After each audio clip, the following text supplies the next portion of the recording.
Hallelujah. क्या सभी जन वचन सुनने तैयार है? आज हम इकट्ठा हुए गुड फ्राइडे के सर्विस पे। अच्छा शुक्रवार कहा जाता है, जैसे कि कहा गया है।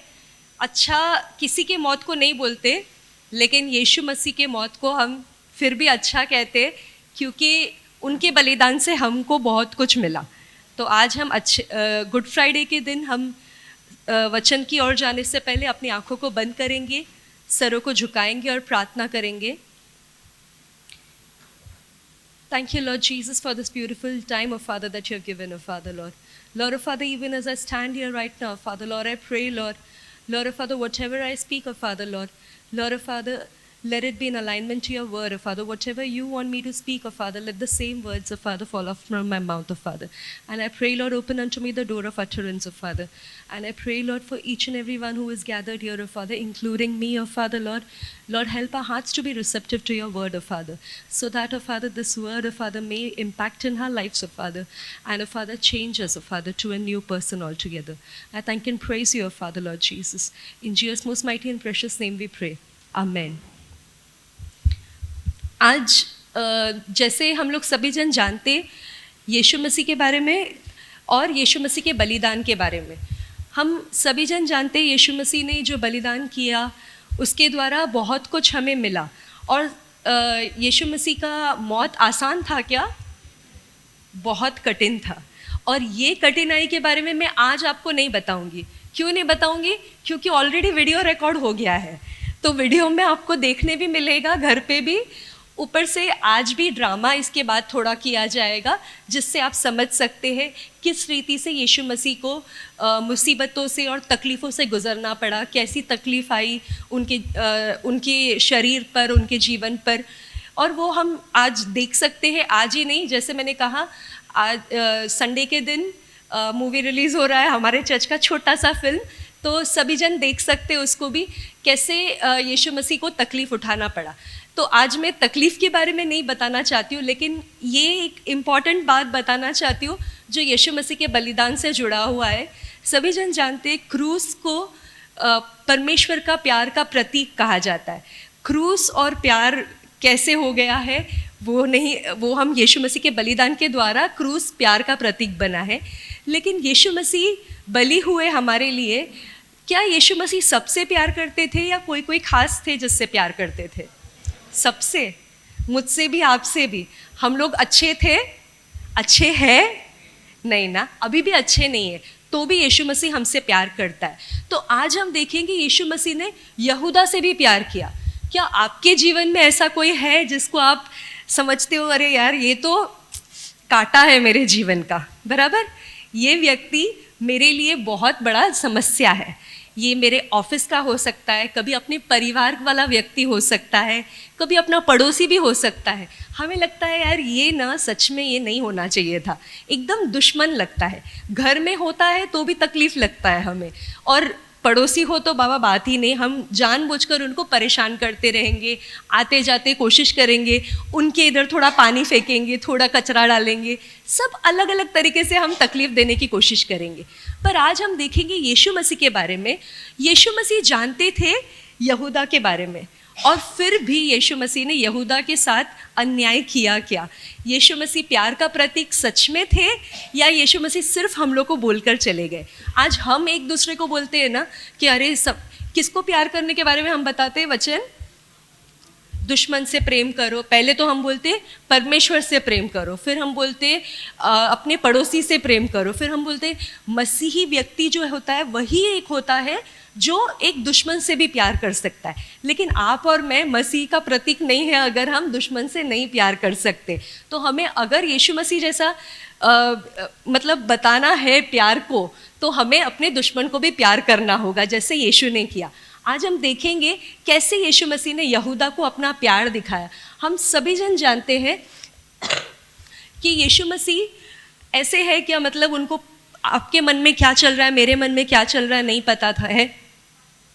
सबका मन में क्या बात चल रहा है सब कुछ यीशु को पता है, क्योंकि वो परमेश्वर है, वो सब कुछ जानते हैं। और इतना जानने के बावजूद भी उन्होंने यहूदा को अपने 12 चेलों में से एक चुना, बराबर। अगर आप और मैं होते, हमें अगर हमारा ऑफिस में किसी को हमें रिक्रूट करना होता या फिर काम पे लगाना होता, हम किसको चुनते? जो हमें अच्छा हमारे साथ काम कर सके, जो हमें धोखा दे सकता है, ऐसे व्यक्ति को लेते क्या? धोखा देने वाला व्यक्ति को कोई नहीं लेता था। क्यों?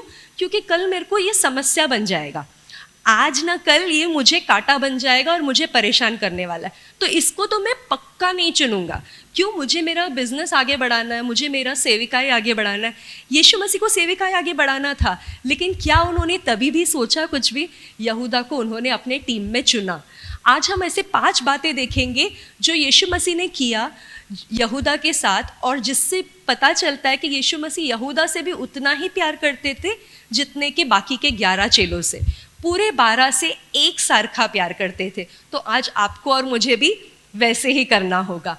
हम अपने वचन की ओर जाने से पहले सभी जन अपने बाइबल को उठाएंगे और कबूल करेंगे,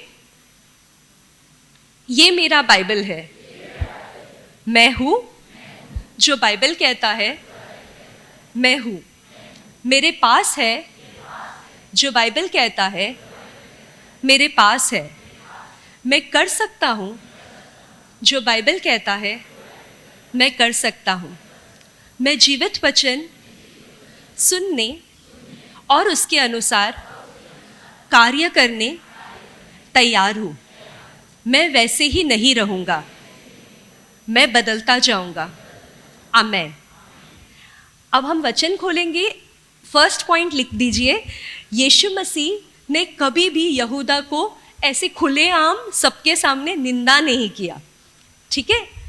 हमारा अगर कोई इंसान हमारा शत्रु है, पब्लिक में पता रहेगा ना सबको कि तेरा और मेरा नहीं बनता है, पता चलता है कि नहीं लोगों को? क्योंकि जब वो व्यक्ति मेरे सामने आता है, मेरा नज़रिया बदल जाता है, मेरा बर्ताव चेंज हो जाता है। क्या मैं उस व्यक्ति को, जैसे मैं अगर सबको कुछ बांट रही हूँ, उसी रीति से उसको भी इक्वल दूंगी? क्या नहीं दूंगी। क्यों? क्योंकि ये मुझे पसंद नहीं। सबको दूंगी, उसको कुछ नहीं दूंगी। सबको अगर फ्रूट दिया है, उसको फ्रूट का छिलका मिल जाएगा, फ्रूट नहीं दूंगी। क्यों? क्योंकि मुझे वो पसंद नहीं है। तो सबको पता चलता है कि मुझे ये व्यक्ति पसंद नहीं है। कंपनी में भी सबको पता रहता है किसका दुश्मन कौन है, क्योंकि एक तो जन रहते हैं जिसके साथ हमारा ठीक से बनता नहीं है। हम वैसे दिखाते भी हैं कि बाबा मुझे ये पसंद नहीं है, लेकिन यीशु मसीह ने कभी नहीं दिखाया कि उनको यहूदा से कोई प्रॉब्लम है। पब्लिक में भी कभी भी नहीं पता चला कि यहूदा ही वो व्यक्ति है। हम पढ़ेंगे यूहन्ना का किताब 13 अध्याय उसका 21 वचन। यूहन्ना का किताब 13 अध्याय 21 वचन। ये बातें कहकर यीशु आत्मा में व्याकुल हुआ और यह गवाही दी, मैं तुमसे सच सच कहता हूँ कि तुम में से एक मुझे पकड़वाएगा। तुम में से यहूदा मुझे पकड़वाएगा बोल दिया क्या 12 के सामने? नहीं, तुम में से एक मुझे पकड़वाएगा। वो पूरे 12, बाकी के जो 11 थे ना, उनको लास्ट तक पता नहीं चला कि वो यहूदा है। वो लोग आपस में पूछने लगे कि तू है क्या, तू है क्या, मैं हूँ क्या, मैं हूँ क्या। उनको अपने आप पे भी शक आया, लेकिन यहूदा पर शक करने का ऐसा कुछ भी ऐसा लिखा नहीं है। चारों सुसमाचार अगर आप पढ़ोगे, कहीं भी उल्लेख नहीं किया गया है कि किसी को भी यहूदा पे शक पड़ा। यानी कि यीशु मसीह ने ऐसे पब्लिक में कभी भी नहीं बताया कि यहूदा ही है वो व्यक्ति जो मुझे तकलीफ देने वाला है। इनफैक्ट यीशु मसीह सभी जन जानते हैं कि यहूदा क्या करता था सेविकाई में, खास करके उसका क्या काम था? वो खजिनदार था ना। ट्रेजरर इम्पॉर्टेंट रहता है कि नहीं?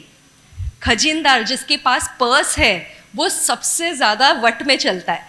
लेकिन ये व्यक्ति जिसके पास सेविकाई का पैसा था, ये व्यक्ति क्या कर रहा था हम पढ़ेंगे नहीं, लेकिन अगर आप देखोगे बाद में आप घर पे देख सकते हो। यूहन्ना का 12 अध्याय में ही लिखा है 6 वचन में कि वो क्या करता था, ये पैसे में से भी चोरी करता था। जब उसको चाहिए था वो थोड़ा थोड़ा उसमें से निकालता था। तो वो व्यक्ति इस लायक भी नहीं था कि उसको खजिनदार रखा जाए, लेकिन फिर भी यीशु मसीह जानता था वो पैसे में भी धोखा कर रहा है। वो जानता था ये व्यक्ति मुझे भी धोखा देने वाला है, लेकिन क्या कभी भी उसने बताया?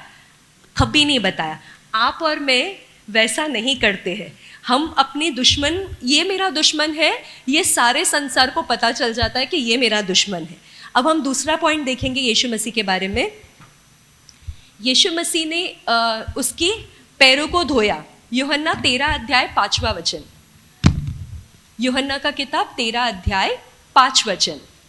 तब बर्तन में पानी भरकर चेलों के पाँव धोने और जिस अगोछे से उसकी कमर बंधी थी उसी से पोंछने लगा।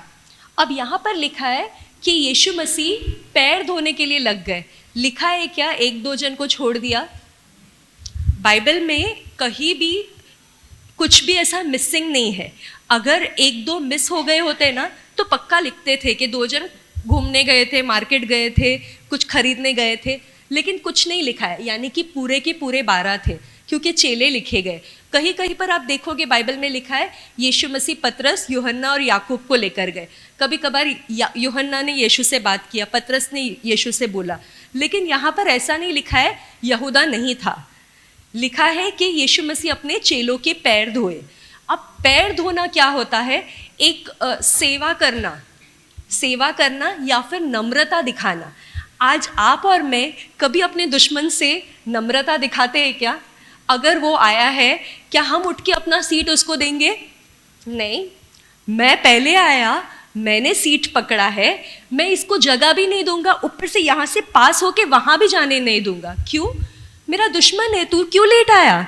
तेरा गलती है ना, तुझे टाइम पे आना चाहिए था। हम नम्रता नहीं करते, हम किसी की सेवा नहीं करते। यदि आपका दुश्मन आया गर्मी से, आप उठ के उसको जाकर एक गिलास पानी दोगे?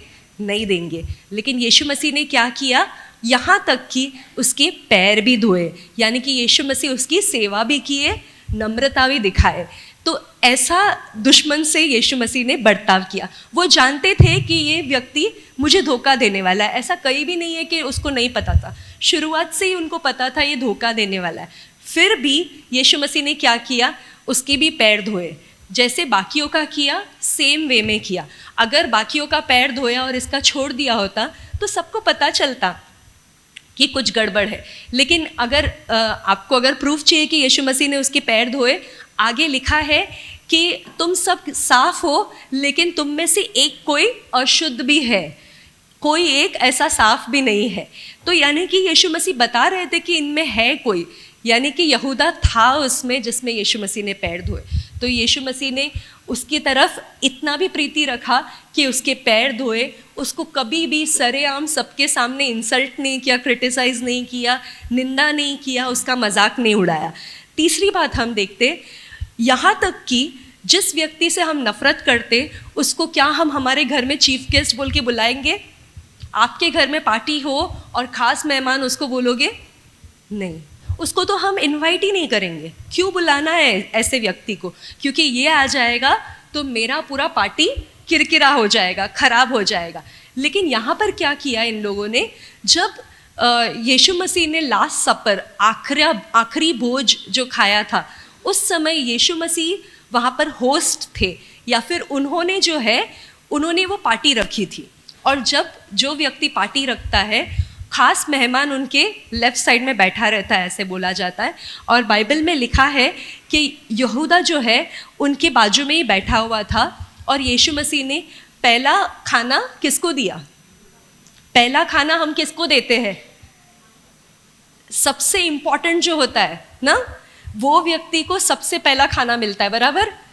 अगर आप देखोगे केक काटता है बर्थडे बॉय, बर्थडे गर्ल, तो पहला केक किसको मिलता है? उनको ही मिलता है ना, क्योंकि उनका बर्थडे है, वो स्पेशल है। तो जिसका है, जो वहाँ पर स्पेशल पर्सन है, उसको हम पहला इंपॉर्टेंस देते।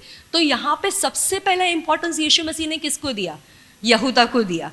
ऐसा नहीं था उसके बहुत करीब, अगर यूहन्ना आप पढ़ोगे तो यूहन्ना सब जगह लिखता है यीशु मसीह यूहन्ना से ना प्यार करते थे ना, तो लेकिन यहूदा को बाजू में बिठाया था।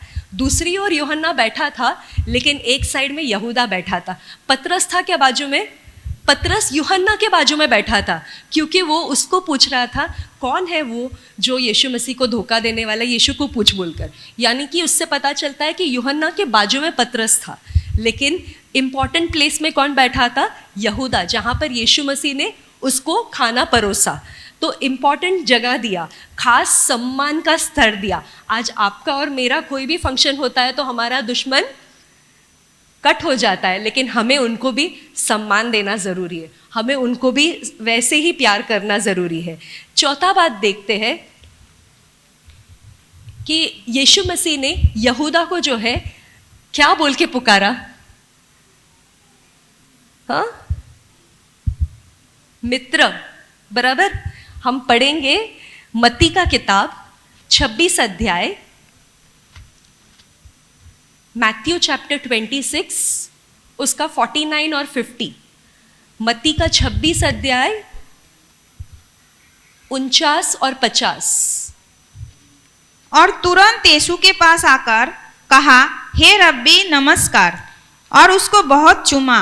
अब यहाँ पे लिखा है हे रब्बी नमस्कार। अगर आप मत्ती का 26 अध्याय और यूहन्ना का 13 अध्याय में सब अगर पढ़ोगे तो अंतिम समय में सब चेले जो है यीशु मसीह को प्रभु बोल के पुकारने लग गए थे। प्रभु क्यों? क्योंकि वो लोग जान गए थे कि वही मसीहा है। उसको मसीहा, प्रभु, परमेश्वर का पुत्र ऐसे कह के सब जन पुकारते थे। लेकिन यहूदा ने क्या किया? यहूदा ने एक डिस्टेंस रखा। वो क्या पुकार रहा है यहाँ पर? क्या बोलकर बुलाया उसने यीशु मसीह को? रब्बी। रब्बी का अर्थ क्या है? रब्बी एक गुरु होता है। यहूदियों का जो धर्म गुरु होता है या फिर कोई शिक्षक होता है, उसको बताया जाता है, रब्बी बुलाया जाता है। अब यहूदा 3.5 वर्ष यीशु मसीह के साथ था, बाकी चेलों के साथ। बाकियों ने समझ लिया कि यीशु मसीह ही प्रभु है, वो प्रभु बुला रहे हैं, और बाकी लोग समझ गए वही परमेश्वर का पुत्र है, तो परमेश्वर का पुत्र कहकर पुकार रहे। अलग अलग नाम से मसीहा पुकार रहे, लेकिन रब्बी मतलब वो एक अंतर ला रहा था यीशु मसीह और उसके बीच में। और 50वां वचन में देखेंगे यीशु मसीह उसको क्या बोलते हैं। यीशु ने उससे कहा, हे मित्र, जिस काम के लिए तू आया है उसे कर ले। हे मित्र, यीशु मसीह उसको क्या नाम से पुकारते? मित्र। आपका दुश्मन आपका मित्र है क्या? क्या आप किसी का भी जो व्यक्ति पसंद नहीं है वो व्यक्ति आपका दोस्त है? नहीं है। लेकिन यीशु मसीह जानते थे यहाँ पर गत्समनी के बाग में जब वो खड़े थे कि ये व्यक्ति मुझे अभी पकड़वाने के लिए आया है, तभी भी उस क्षण में भी यीशु मसीह उसको क्या बुला रहा है? हे दोस्त, हे मित्र, तू मतलब मेरा सखा है, तू मेरा करीबी है। यीशु मसीह तभी भी उसको अपना करीबी मानते हैं, उसको फिर भी उतना ही प्यार करके मित्र पुकार रहे हैं। मित्र हम किसको बुलाएंगे? जो हमारा खास है, जिसके साथ हम सब कुछ शेयर कर सकते, जो हमारे बारे में सब कुछ जानता है और जिसके साथ हम सब देने के लिए तैयार है। यहाँ पर यीशु मसीह सब देने तैयार था, लेकिन यहूदा उसको मित्र नहीं समझ रहा था, लेकिन यीशु मसीह उसको मित्र समझ रहा था। आज आपको और मुझे भी कोई दुश्मन नहीं होना चाहिए, मित्र होना ज़रूरी है। 5वां बात देखेंगे, यीशु मसीह क्षमा करने तैयार थे। हमने 5 बातें देखी। पहला देखा कि सरेआम यीशु मसीह निंदा नहीं करते थे यहूदा का। दूसरा हमने देखा कि यहूदा का पैर धोए। तीसरा हमने देखा उसको सम्मान का स्तर दिया। चौथा देखा मित्र कह के पुकारा।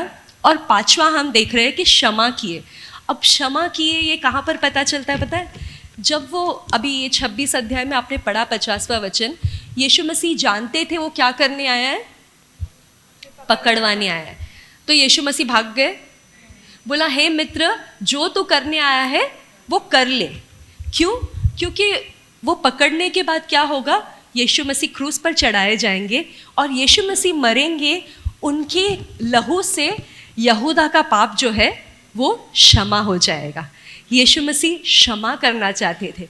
जो भी है, तूने जो भी किया, तू इतना दिन तूने धोखा दिया, तूने पैसा चुराया, तूने मेरे को आज धोखा देने के लिए आया है, ठीक है, जो भी है, फिर भी मैं तुझे क्या करता हूँ? क्षमा करता हूँ। क्या इतना बड़ा दिल आपका और मेरा है क्या? आज आपको और मुझे नहीं लगता ऐसी इस रीति से धोखा देने वाला कोई भी व्यक्ति हमारे जीवन में है जो हमें हमारी जान के लिए तकलीफ बन जाए, कि मतलब कोई हमें पकड़वाएगा, हमारा मौत होने वाला है। ऐसा कोई नहीं है। इतना दुश्मनी हमारा किसी के साथ नहीं है, फिर भी हमारा जो छोटा मोटा दुश्मन है ना, जो हमको ऐसे एक दिन सीट नहीं दिया, एक दिन कड़वा बात कर लिया, एक दिन हाथ नहीं मिलाया, किसी दिन ये सोचो उसका पेट में दर्द रहा होगा, सर में दर्द रहा होगा, इसलिए वो आपको स्माइल नहीं दिया, लेकिन हम गुस्सा हो जाते, इसने मुझे प्रेज द लॉर्ड नहीं बोल कर गया, तो हम वो गुस्सा बहुत दिन तक रखते कि अरे नहीं, इसको तो बहुत रुबाब आ गया है, तो हम वो पालते रहते और दुश्मनी बढ़ाते जाते। लेकिन हम वो दुश्मनी रखकर क्या मतलब है? यहाँ पर यीशु मसीह के जैसा दुश्मनी नहीं, मतलब धोखा देने वाला दुश्मन नहीं था। हमारे दुश्मन जो भी है इतने सिवियरिटी वाले दुश्मन नहीं है, फिर भी हम जो उनके साथ व्यवहार करते हैं, हम तो ऐसा लगता है मतलब जज के समान बन गए हैं, न्यायाधीश के समान। उनको उम्र कैद दे दिए हैं, जेल में डाल दिए, हम उनसे बात नहीं करेंगे, अलग रहेंगे ना, काला पानी का सज़ा वगैरह दे दिया है, हम वैसे करते। लेकिन यीशु मसीह ने हमको क्या सिखाया? 5 अलग अलग रीतियों से सिखाया कैसे अपने दुश्मन से प्यार करना है। हम देखते यीशु मसीह ये बार बार याद दिलाते, खास करके अंत के क्षण में भी उन्होंने हमें याद दिलाया कि उनका प्यार कैसा है। उनका प्यार कभी भी किसी के करने पर ये नहीं था निर्भर कि तू मुझे अगर देगा ना तो ही मैं तुझे दूंगा, ऐसा नहीं था यीशु मसीह का प्यार। और सच में उसने ये करके दिखाया। यूहन्ना ने शायद यीशु मसीह को अच्छे से देखा होगा, पतरस ने संभाला होगा। मैंने बोला ना, हमेशा पतरस को लगता था वो यीशु मसीह का कौन है, बॉडीगार्ड जैसा, तो वो हमेशा आगे बढ़ता होगा, लेकिन भाग गया लास्ट मिनट में ना।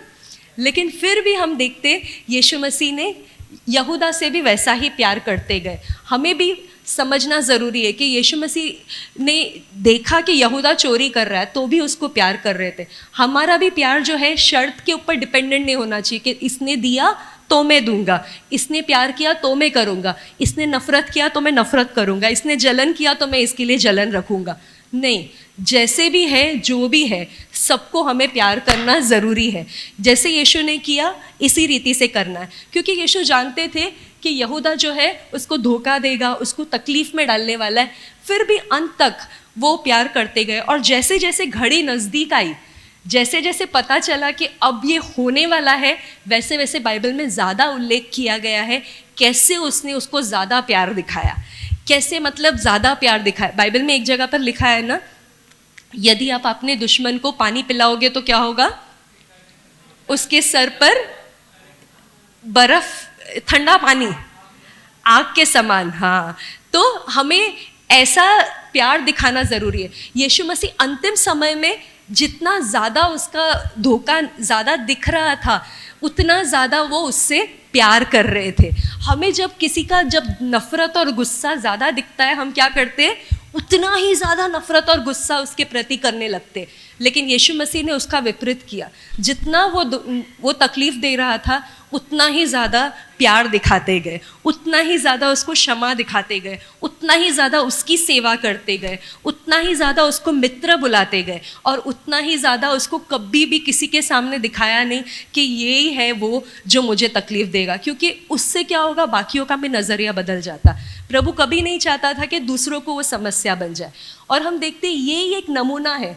यीशु मसीह खुद एक नमूना बन के हमारे लिए आए ताकि हम सीख सके कि कैसे प्यार करना है। हम सोचते हैं कि यीशु मसीह को इतना सब समस्या नहीं आया, लेकिन ये जो था, ये साथ में रहकर जो कांटा बनकर घूम रहा था, ये बहुत मुश्किल था और ये उनके प्राण को घातक कर रहा था।